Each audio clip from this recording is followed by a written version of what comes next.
بسم الله الرحمن الرحيم.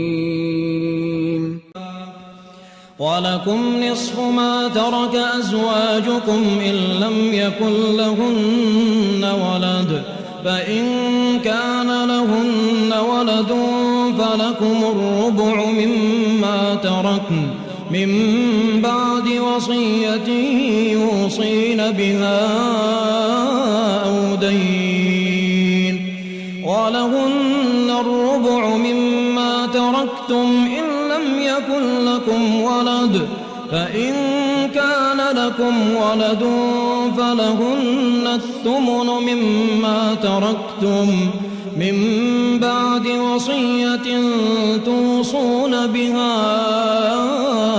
أو دين. وإن كان رجل يورث كلالة أو امرأة وله أخ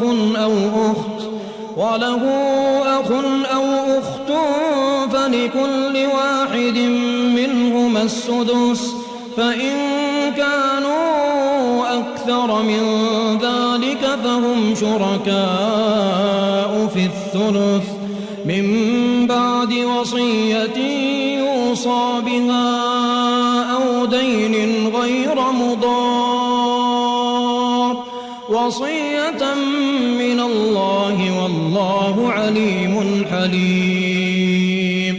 تلك حدود الله،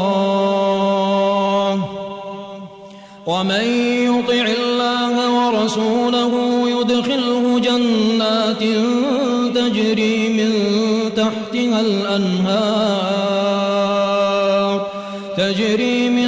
تحتها الأنهار خالدين فيها، وذلك الفوز العظيم.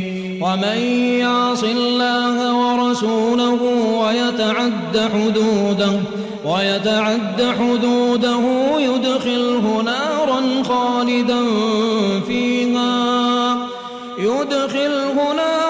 خالدا فيها وله عذاب مهين.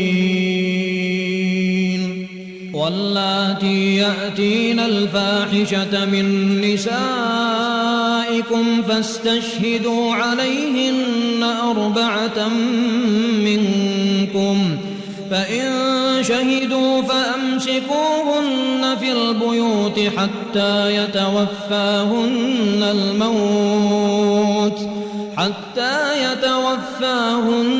الموت أو يجعل الله لهن سبيلا. واللذان يأتيانها منكم فآذوهما، فإن تابا وأصلحا فأعرضوا عنهما، إن الله كان توابا رحيما. إنما التوبة على الله للذين يعملون السوء بجهالة ثم يتوبون من قريب فأولئك يتوب الله عليهم، وكان الله عليما حكيما. وليست التوبة للذين يعملون السيئات حتى إذا حضر أحدهم الموت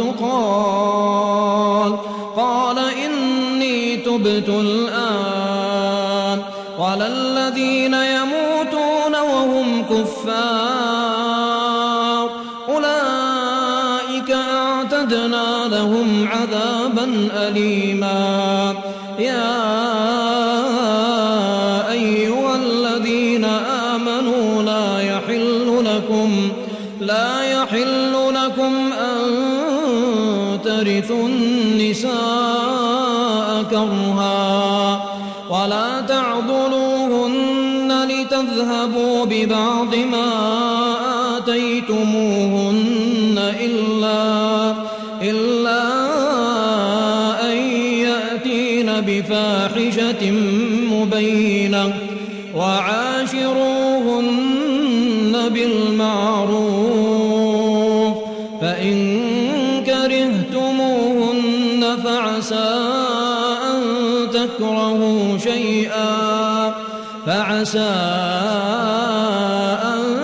تكرهوا شيئا ويجعل الله فيه خيرا كثيرا. وإن أردتم استبدال زوج مكان زوج وآتيتم إحداهن قنطارا فلا تأخذوا منه شيئا، أتأخذونه بهتانا وإثما مبينا. وكيف تأخذونه وقد أفضى بعضكم إلى بعض وأخذن منكم ميثاقا غليظا.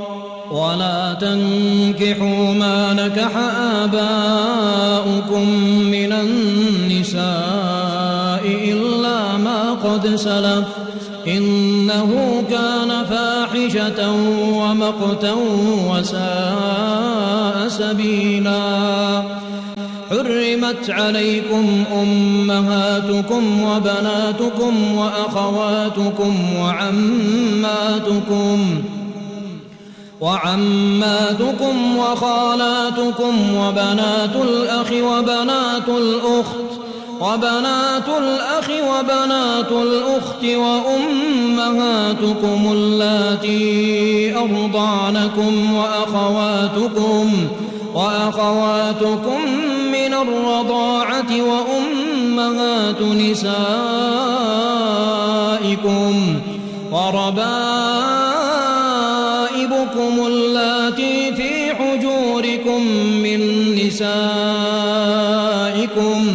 من نسائكم اللاتي دخلتم بهن، فإن لم تكونوا دخلتم بهن فلا جناح عليكم. وحلائل أبنائكم الذين من أصلابكم وأن تجمعوا بين الأختين إلا ما قد سلف، إن الله كان غفورا رحيما.